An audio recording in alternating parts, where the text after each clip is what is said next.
past dictates the future. Dream.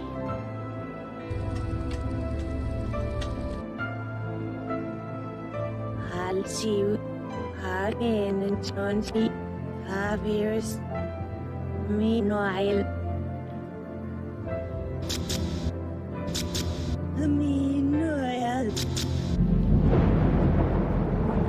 Is it future or is it past? The darkness of future past. The magician longs to see. One chance out between two worlds. Fire, walk with me.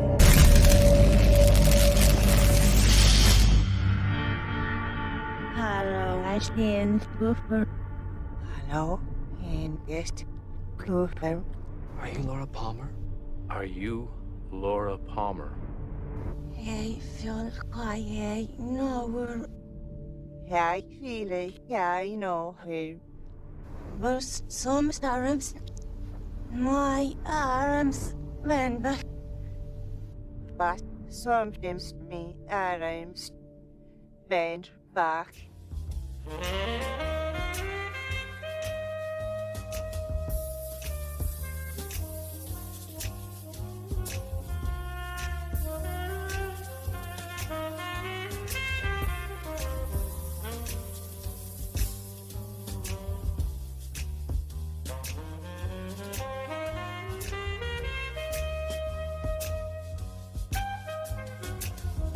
Is it future or is it past?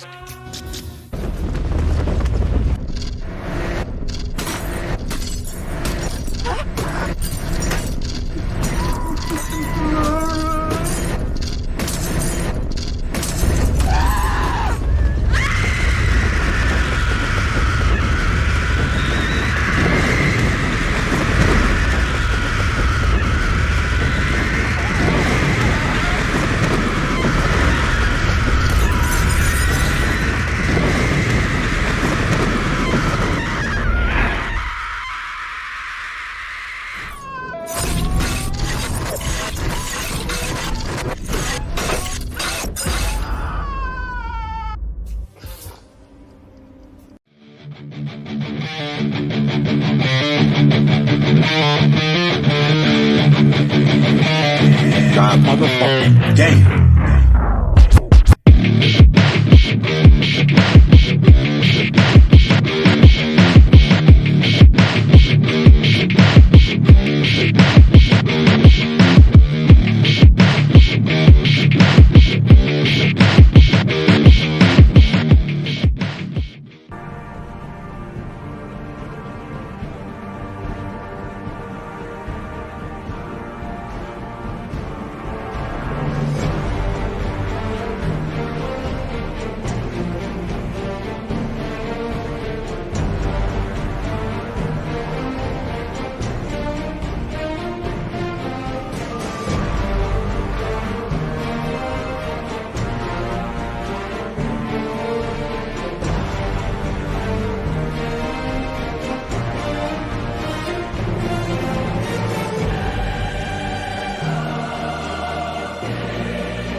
motherfucking game.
Le frère aîné d'Aldous Huxley, Julian, était lui aussi un fervent partisan de l'eugénisme, du transhumanisme et adepte de Charles Darwin. Il a écrit « Une fois pleinement saisi les conséquences qu'implique la biologie évolutionnelle, l'eugénisme deviendra inévitablement une partie intégrante de la religion de l'avenir, ou du complexe de sentiments, quel qu'il soit, qui pourra dans l'avenir prendre sa place dans la religion organisée. Et aussi, les éléments de base de la transmission et de la transformation culturelle sont psychologiques. C'est comme ça qu'on change. Depuis des temps immémoriaux, les rituels de haut degré ont été mis en pratique pour changer la réalité. Le rituel est un psychodrame spirituel de la conscience.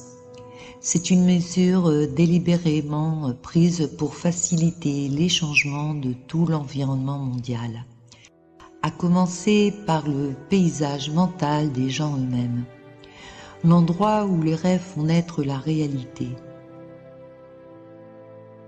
L'humanité a cet immense pouvoir créateur. Le véritable but du rituel, c'est de modifier l'esprit. Ce drame se joue à votre insu et dans lequel vous êtes le public et aussi le participant. Le but de celui-ci est d'activer des parties de votre esprit qui ne le sont pas en temps normal. Ces rituels facilitent la mécanique du changement par des mécanismes spécifiques. Ils sont des véhicules qui entrent dans les esprits.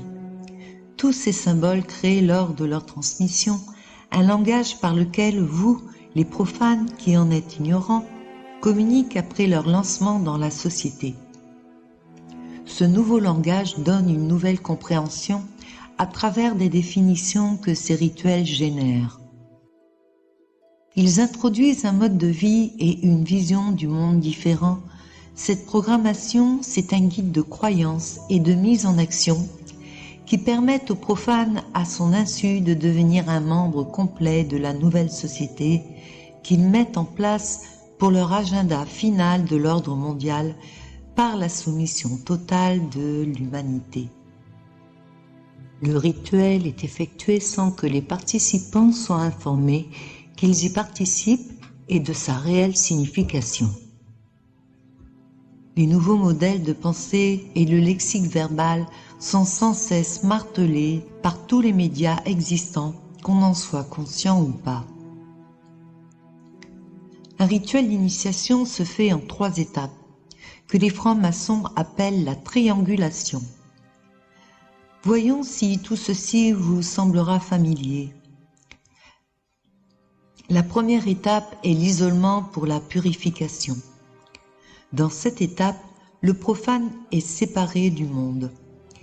Il est en grande partie éloigné des personnes, des lieux et des choses qui lui sont familiers.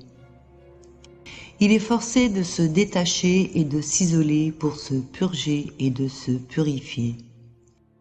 Cette séparation est la suspension des règles normales de vie auxquelles il est habitué. Cet élément-là est essentiel. La majorité de ce que le profane voit, entend, sent, touche et goûte est délibérément contrôlée. Ses sens sont modifiés, limités ou privés. Mais quoi qu'il en soit, ses perceptions et ses expériences sont supervisées par le grand prêtre et les prêtresses qui dirigent le rituel pour y faire naître de nouvelles pensées.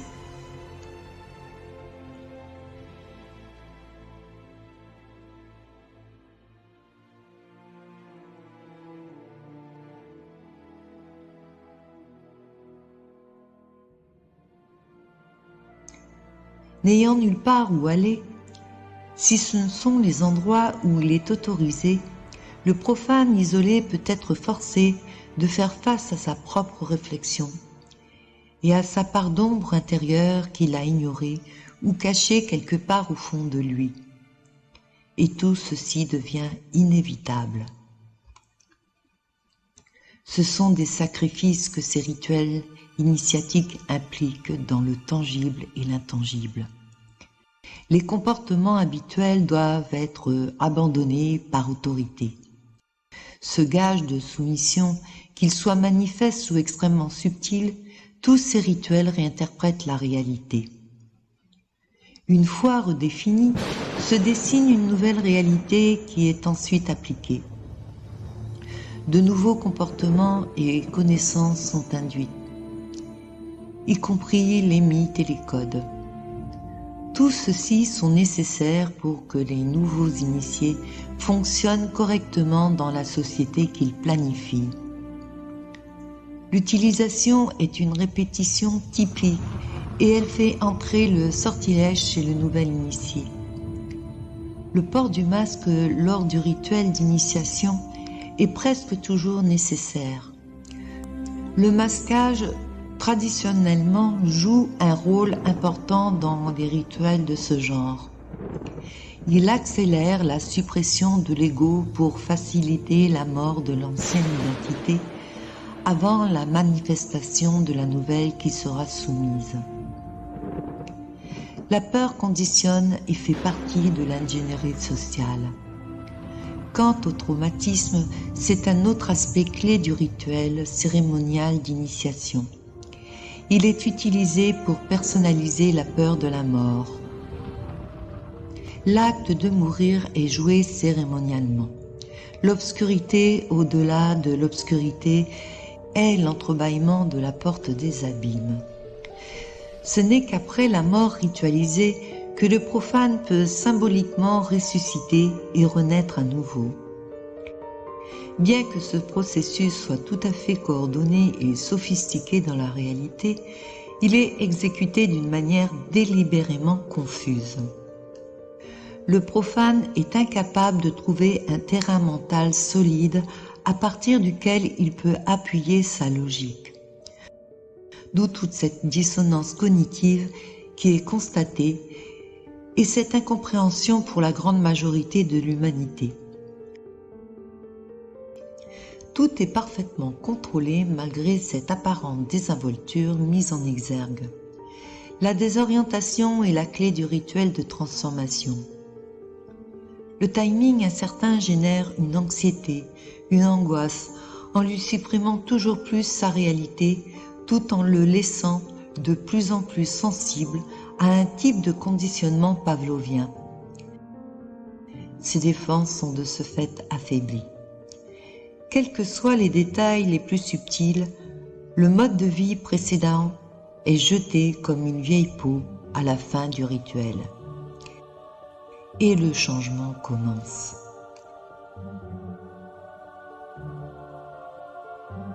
Ensuite vient la transition qui est la deuxième phase.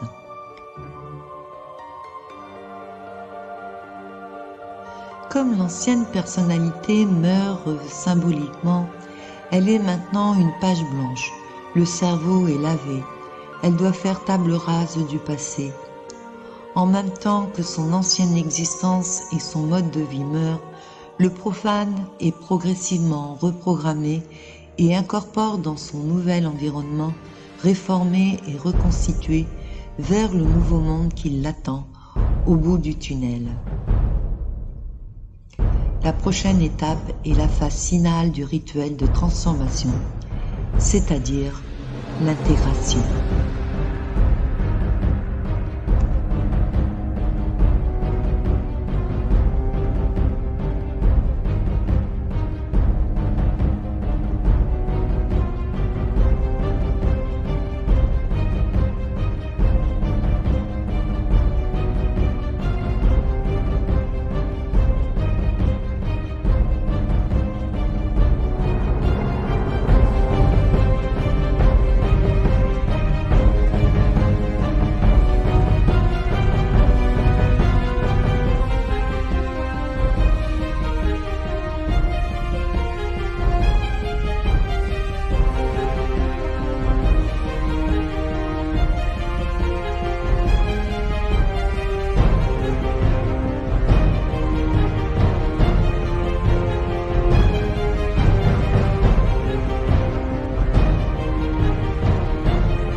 C'est une immense cérémonie d'initiation au culte mondial et chaque être lance un sortilège à son entourage sans le savoir. C'est l'initiation symbolique des peuples de la Terre et de leur nouvelle position dans l'ordre des mondiales qui rejette la partie christique de chacun d'entre nous, afin de mettre l'humanité sous le joug total de l'élite démoniaque occulte. Le port du masque sur la bouche, c'est aussi un gage de soumission. Sur le plan ésotérique, le rituel de masquage est spécifiquement conçu pour inverser l'ordre hiérarchique mis en place aux origines par la source créatrice elle-même. Dans sa hiérarchie, vous êtes les représentants souverains de sa parole sur cette terre. Vous êtes les messagers de son royaume et votre mission est de transmettre sa parole de vérité aux autres afin qu'ils puissent s'y associer. La connaissance éveille.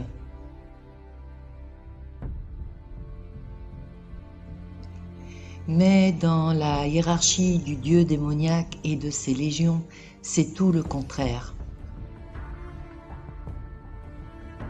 Le mensonge qui endort et paralyse tous les êtres qui ont peur de mourir avec la soupe 19, qui est un immense envoûtement, un prétexte au sortilège lancé à toute l'humanité pour la récolte des âmes. Le port du masque obligatoire dans la vie quotidienne est l'idée de vous faire accepter que plus rien ne sera comme avant. Par le masquage de votre bouche, vous n'êtes plus ce que vous étiez jusqu'à présent.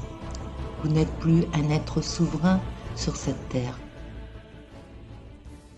Vous êtes désormais rétrogradé et réaffecté au poste de sujet obéissant. Ce symbole représente votre consentement avec ce nouvel arrangement et d'accepter d'être un esclave dans le nouvel ordre. C'est votre nouveau rôle et votre nouvelle identité.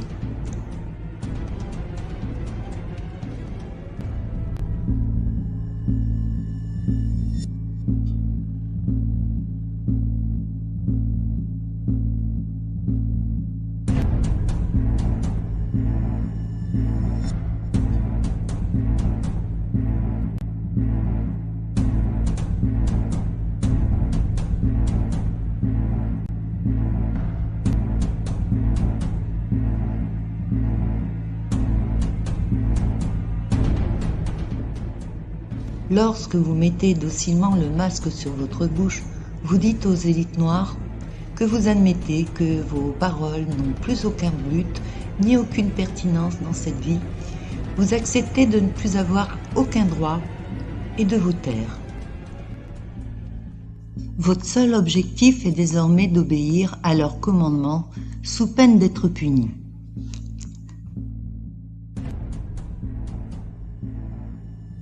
Les bâillons sont un symbole de soumission et de domination. Ils sont profondément humiliants. Ils sont en effet populaires dans les pratiques du sadomasochisme. Vous êtes muselés, comme les chiens peuvent l'être en attendant d'être pucés, vous et vos enfants. Ils considèrent l'humanité comme du bétail. Dans la magie noire, la victime n'a pas besoin de connaître le sens derrière ce qu'on lui dit de faire. L'accomplissement du rituel à la demande est tout ce qui compte.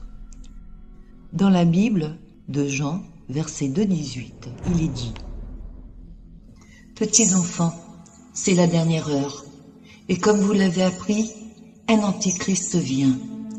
Il y a maintenant plusieurs antichrists. Par là, nous connaissons que c'est la dernière heure. Alors, ils sont sortis du milieu de nous, mais ils n'étaient pas des nôtres. Les médias et les fausses oppositions vous le prouvent chaque jour. Ils sont les enfants de Satan, père de tous les mensonges. Dans les rites occultes, la victime qui porte le masque est en association directe avec celui-ci. Cette force spirituelle l'expose au danger d'être affectée par lui. Elle peut subir un changement psychique, comme lors des transes, et assumer le caractère ésotérique qu'il représente. Les légions démoniaques ont créé une armée d'automates programmés qui prennent leur rituel tellement au sérieux qu'ils se sentent personnellement et physiquement menacés. Ils ne voient plus toutes les contradictions. Ils sont en guerre envers tous ceux qui ne veulent pas participer intuitivement à cet envoûtement. L'interprétation ésotérique du bâillonnement obligatoire est directement liée au symbole du silence, qui est aussi ancien que l'occultisme.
Dans le film Society, sorti en 1989 sous l'étiquette de film d'horreur, montre les dessous de l'élite jésuite Illuminati avec ses rituels.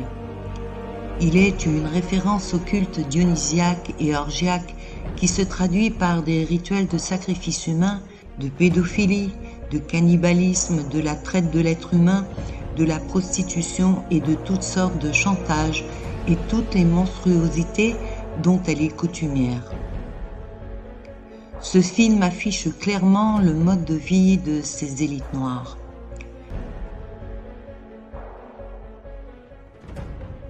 C'est du très bon travail, Jim.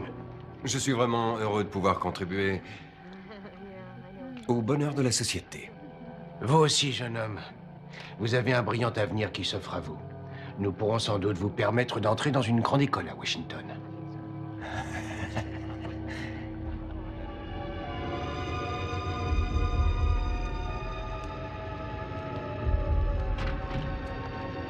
Qu'est-ce que vous voulez? Tu vois, Billy, je t'ai toujours dit. Je suis pour ce genre de réunion à 100%.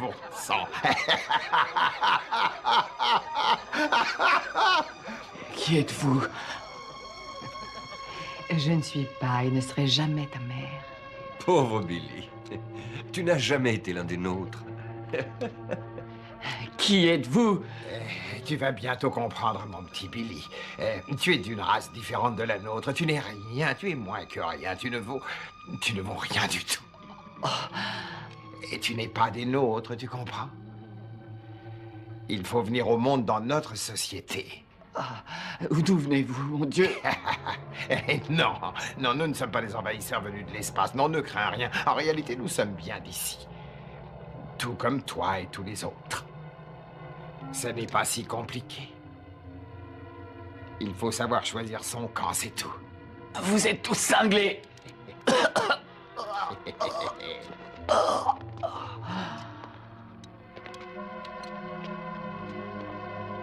Jenny va aller à Radcliffe. Elle partira pour l'Europe d'abord, bien sûr. Ah, c'est très bien. Nanny, vous avez vraiment beaucoup de chance. Jenny est une vraie beauté. Sa peau est tendre. Oh, elle a un maintien si naturel. Oui, Jim et moi avons la chance inouïe de profiter de ses charmes. Elle est merveilleuse. Mesdames et messieurs, ce soir, nous avons un gibier de choix. Blanchard. Après une mise en appétit, nous aurons droit au plat que nous attendons tous depuis si longtemps. Un merveilleux spécimen dans la fleur de l'âge. Nourri par Jim et Nan. Et préparé spécialement pour nous.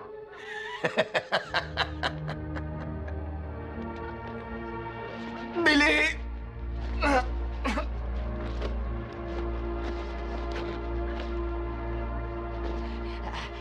Regarde bien ton copain Blanchard, Billy Boy. Tu sauras ce qui t'attend. Ah non! Non!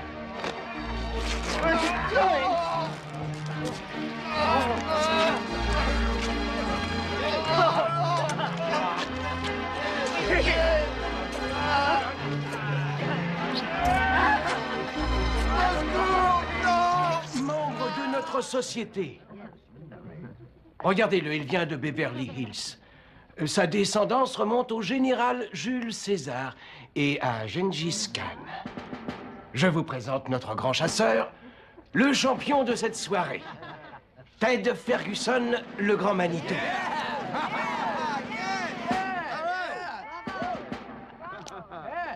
Et voici de ce côté, venant de nulle part en particulier, Billy Whitney, le bâtard.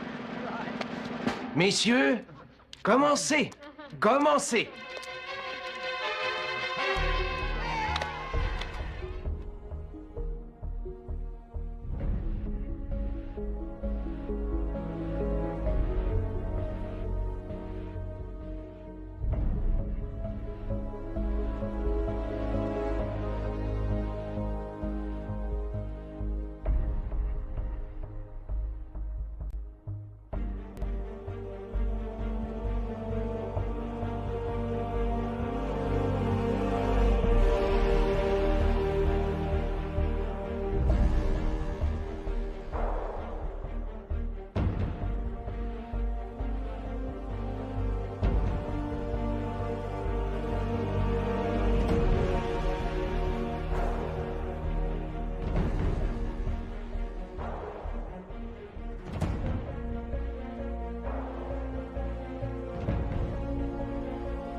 Certains membres des Illuminati ont pu fuir la Bavière. Ils se sont réfugiés aux États-Unis, où là, ils ont infiltré d'autres loges maçonniques. Le cadre d'une guerre spécifique, ce n'est pas toujours le nombre qui prime, mais la position. La maltraitance ritualisée des enfants par les agressions physiques, émotionnelles, mentales et spirituelles répétées, combinées à l'utilisation systématique de symboles et de cérémonies secrètes, viennent à retourner un enfant contre lui-même, sa famille, la société et de bien entendu de la source. C'est la guerre entre le bien et le mal absolu, où toutes les valeurs sont systématiquement inversées par les entités néfastes qui dirigent la planète en sous-main et qui sont à la tête de l'OMS, l'ONU et l'UNESCO.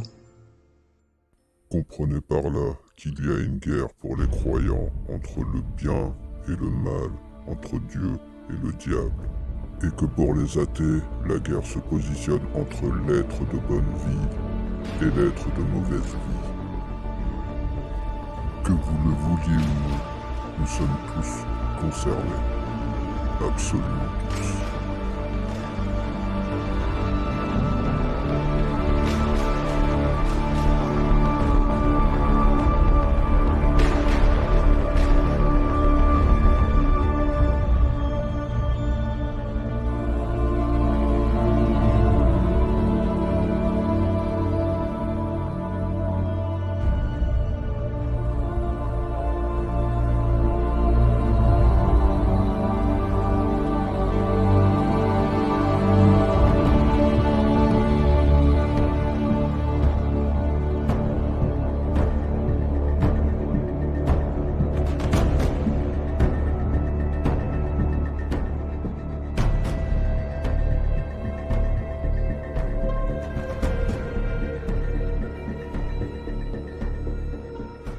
La série La Servante écarlate, qui est diffusée depuis 2007, possède tous les symboles des jésuites Illuminati. Le film sorti en 1990 tiré du roman de Margaret Atwood n'affichait pas encore clairement la couleur, même si il suit la trame de 1984 de George Orwell, Le meilleur des mondes d'Aldous Huxley, La guerre des mondes de H.G. Wells.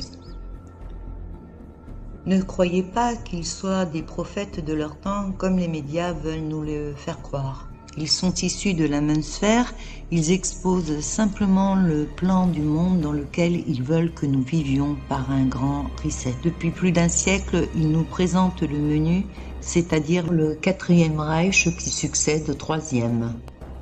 Ils suivent à la lettre leur agenda profondément satanique. Cette série est promulguée à grand renfort médiatique. Les acteurs donnent de longues conférences sur leurs personnages. C'est une préparation psychologique de ce qui nous attend. Des vérités sont dites dans les dialogues. Le personnage principal de la série explique qu'après le coup d'État, les droits ont été enlevés petit à petit et personne n'a bougé. C'est bien ainsi que les choses se passent dans notre réalité.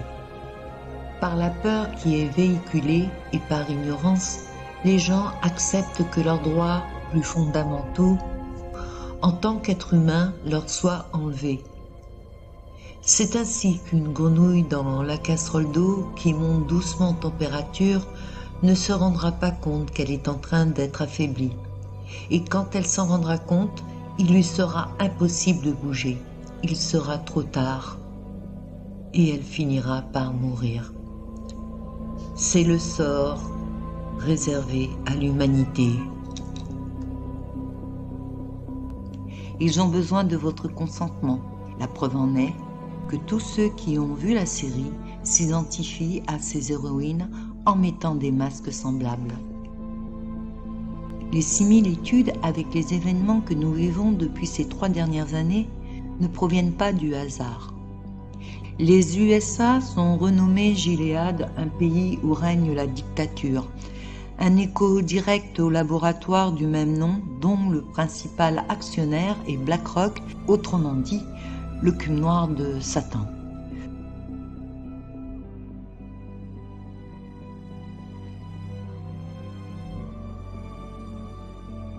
Le logo Illuminati de l'œil qui voit tout est présent et il est affiché sur la télévision de l'État totalitaire de Gilead.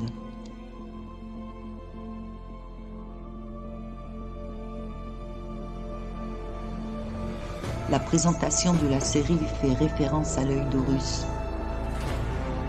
Bonjour et au revoir sont remplacés par sous son œil.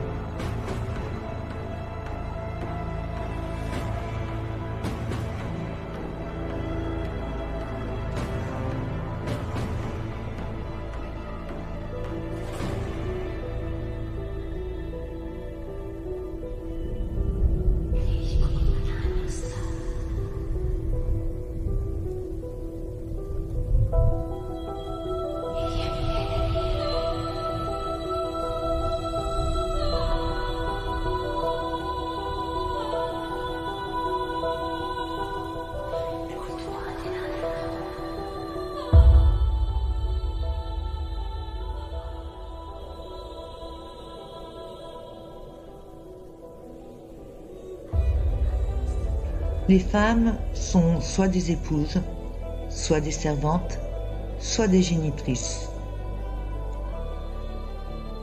Les hommes sont tous autant victimes de cette dictature que les femmes. Ceux qui ne font pas partie de l'élite doivent servir l'armée, se charger de surveiller et de contrôler la population sont appelés l'œil. Ils sont privés de femmes, jusqu'à ce qu'ils aient fait leurs preuves. Seule la position sociale peut assurer une vie de couple et la chance d'avoir des enfants. Dans cette dictature, la pédocriminalité n'en est plus une. Elle est implicitement acceptée et faisant partie des mœurs par l'union de petites filles programmées pour être mariées à des hommes largement plus âgés qu'elles.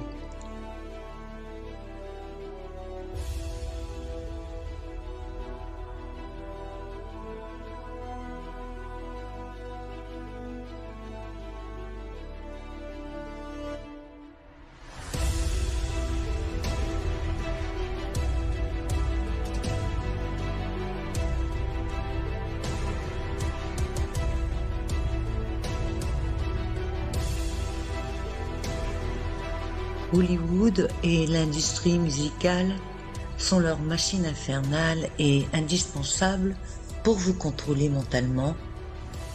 Vous êtes subtilement conditionné par les scénarios et les symboles kabbalistiques de ces agents de l'ombre qui frappent votre inconscient. Vous êtes ainsi prêt à accepter les changements sociétaux lorsqu'ils les mettent en place. Vous êtes déjà familiarisé avec eux et vous les acceptez comme des progressions naturelles.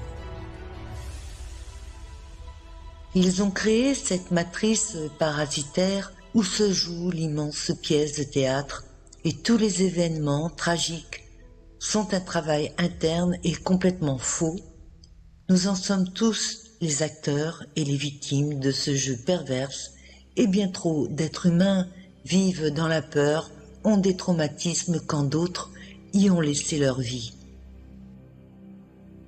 L'idée que les films Hunger Games sont une sorte de moyen d'introduire des thèmes de meurtre est une dystopie de plus et le scénario le soutient. En fait, puisqu'il s'agit d'un rituel annuel dans lequel les enfants et adolescents s'entretuent, sont comme une forme de divertissement. Ces types de thèmes sont capables de pénétrer le subconscient et de planter l'idée de l'acceptation de cet événement qui est le jeu final pour les élites de l'ombre. Fidèle au thème désagréable de l'Allemagne nazie, la place du Capitole dans plusieurs des districts et dans la capitale ressemble beaucoup trop au rassemblement d'avant-guerre de l'Allemagne du Troisième Reich avec ses stands contenant des milliers de spectateurs et de partisans devant des insignes drapés et un podium d'où le dictateur pousse sa propagande auprès des masses.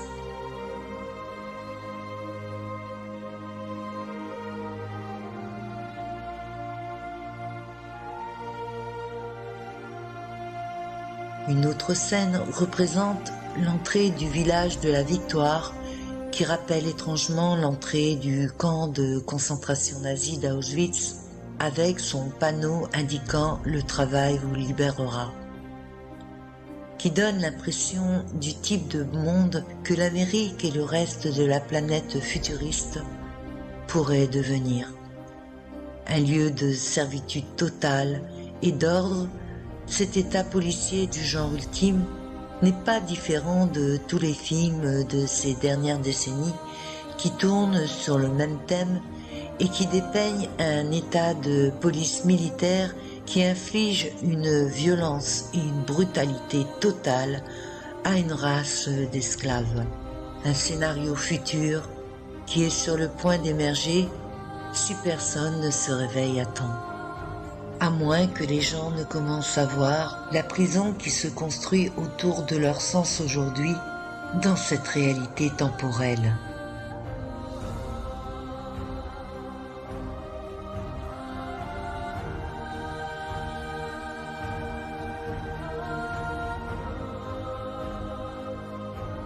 Les nazis ont une histoire riche avec un symbolisme occulte et vous pouvez voir comment la répétition de messages et de symboles poussant à avoir son effet sur les masses en lisant l'histoire des Allemands avant la Seconde Guerre mondiale.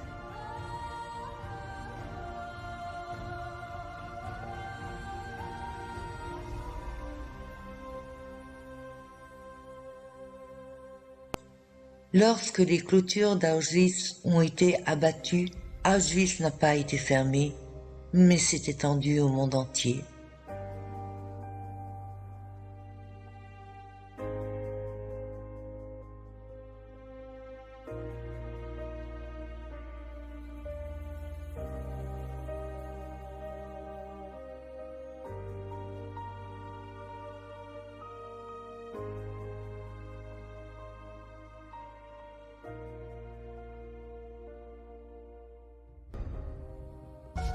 Ce n'est pas une défaillance de votre téléviseur. N'essayez donc pas de régler l'image. Nous maîtrisons à présent toute retransmission. Nous contrôlons les horizontales et les verticales. Nous pouvons vous noyer sous un millier de chaînes ou dilater une simple image jusqu'à lui donner la clarté du cristal et même au-delà. Nous pouvons modeler votre vision et lui fournir tout ce que votre imagination peut concevoir. Pendant l'heure qui vient, nous contrôlons tout ce que vous allez voir et entendre.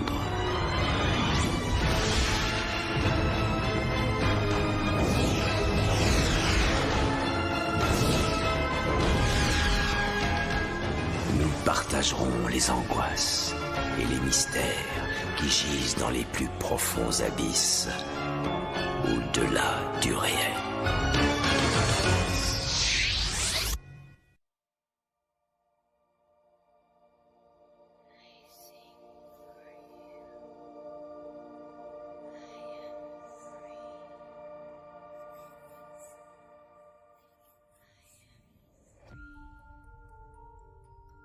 La télé est le média le plus performant pour conditionner les populations. Il a permis jusqu'à nos jours d'accéder au subconscient pour y introduire de nouveaux concepts. Le matraquage médiatique audiovisuel qui utilise certaines stratégies vise à favoriser les modifications des croyances. L'ingénierie sociale s'est développée dès les années 30 et plus particulièrement à l'après-guerre. Elle a connu une accélération dès l'arrivée de la télévision. Sa facilité à l'obtenir n'a eu qu'un seul objectif, la manipulation mentale, pour annihiler la réflexion et les modes de pensée. L'hypnose qu'elle génère est d'effacer progressivement certains programmes mentaux existants et de les remplacer par de nouveaux, comme sur un ordinateur.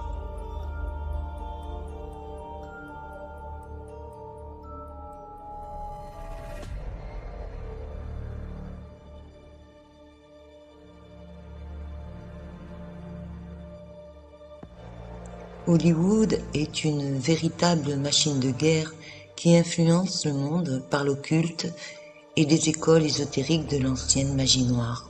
Elles ont toujours été présentes dans cette industrie parce que ceux qui recherchent le pouvoir de notre monde ont reconnu depuis longtemps que la télévision, le cinéma et la musique sont des voies les plus efficaces pour atteindre leur but, et ils utilisent depuis plus d'un siècle la programmation prédictive.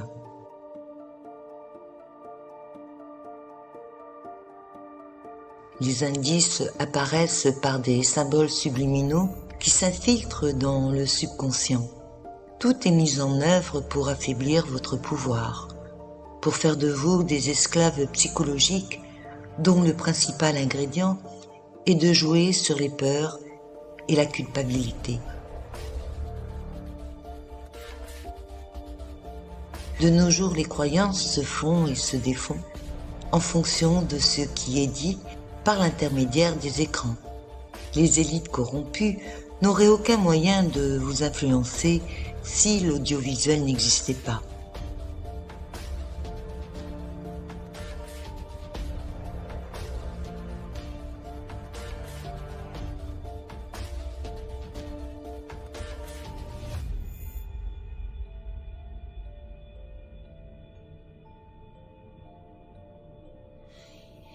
En monopolisant l'attention et en créant la peur, nous fabriquons tous ensemble un gigantesque égrégore négatif qui sert de support pour leur projet hégémonique. C'est l'ensemble de l'humanité qui le fabrique rien que par la pensée. Et c'est bien là le secret qu'il vous cache, car tout est fréquence et énergie vibratoire.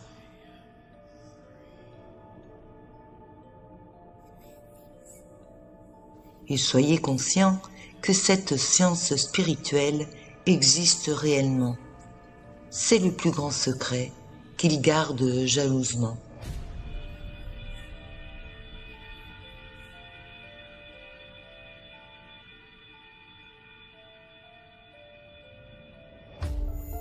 Le culte des forces sombres et sataniques est ancestralement lié à la corruption de l'âme par le contrôle de l'esprit. Ils sapent toutes vos énergies de différentes manières. Ils font chuter vos vibrations pour qu'elles ne puissent plus atteindre les hautes fréquences. Vos enfants sont la future humanité. C'est la raison pour laquelle ils sont en grand danger, puisque la conspiration est de la réduire des 2/3. Ils doivent apprendre à différencier les mauvaises intentions, car leur avenir est en passe de leur être volé et compromis par les empoisonnements à tous les niveaux, qu'ils soient physiques ou spirituels. Rudolf Steiner prévenait au début du XXe siècle que la soupe 19 a pour but de couper le corps subtil et l'âme de la source divine, rendant celle-ci prisonnière de cette dimension pour nourrir les entités démoniaques. Cette guerre, à l'encontre des peuples de la terre, est totalement spirituelle et l'argent n'est qu'un moyen et non pas une fin en soi. Il sert à corrompre tous ceux qui ont vendu leur âme au diable et qui trahissent l'humanité.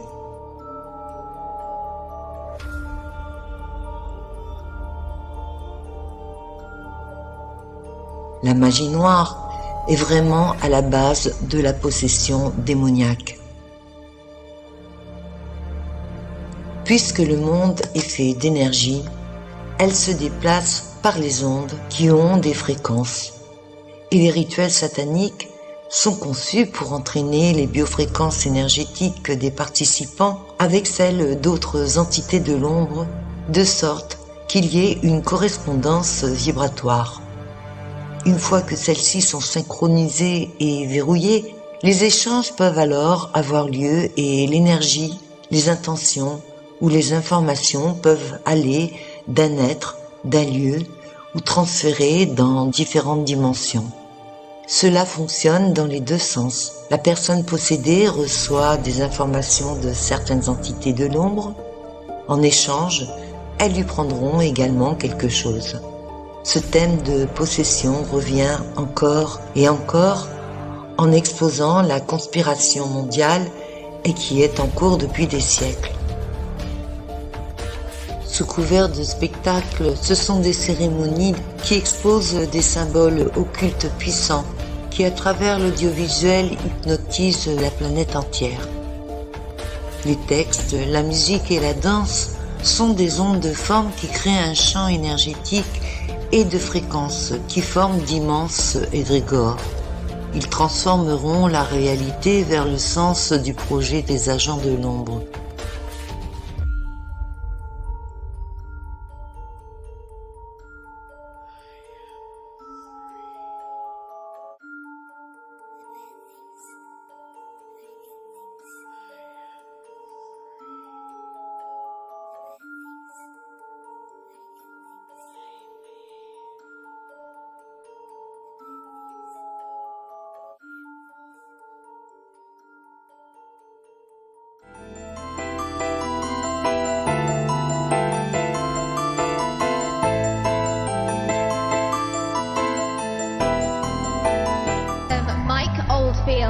And the staff of the United Kingdom National Health Service, and our very special guest this evening, patients and staff of Great Ormond Street Hospital.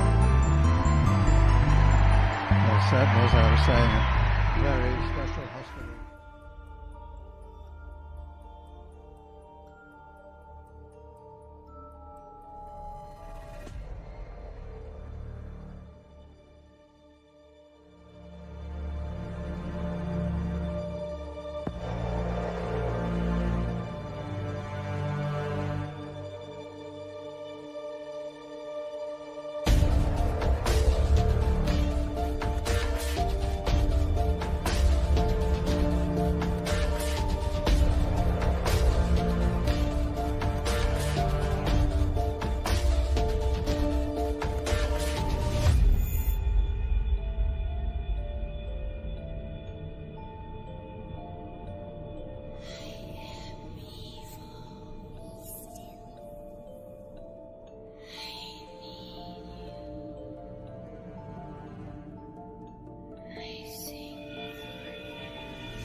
La cérémonie d'ouverture des Jeux Olympiques de 2012 est l'exemple même du rituel occulte, puissant, à peine déguisé et profondément démoniaque.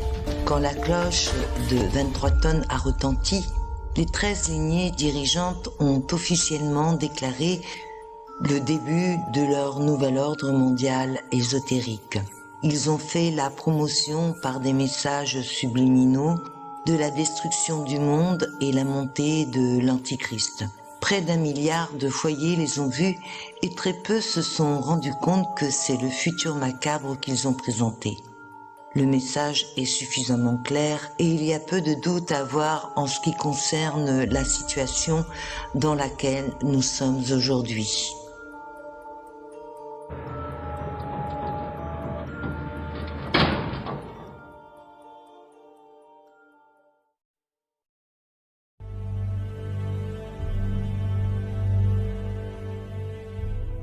Si l'humanité veut se lever et surmonter la conspiration, nous devons concentrer notre attention sur la racine du mal et utiliser la magie blanche dans une plus grande force, c'est-à-dire l'exploitation et l'entonnoir de nos pouvoirs créatifs pour faire un monde de paix, de liberté et d'amour. Nous devons continuer à exposer les aspects les plus profonds de la guerre envers les peuples.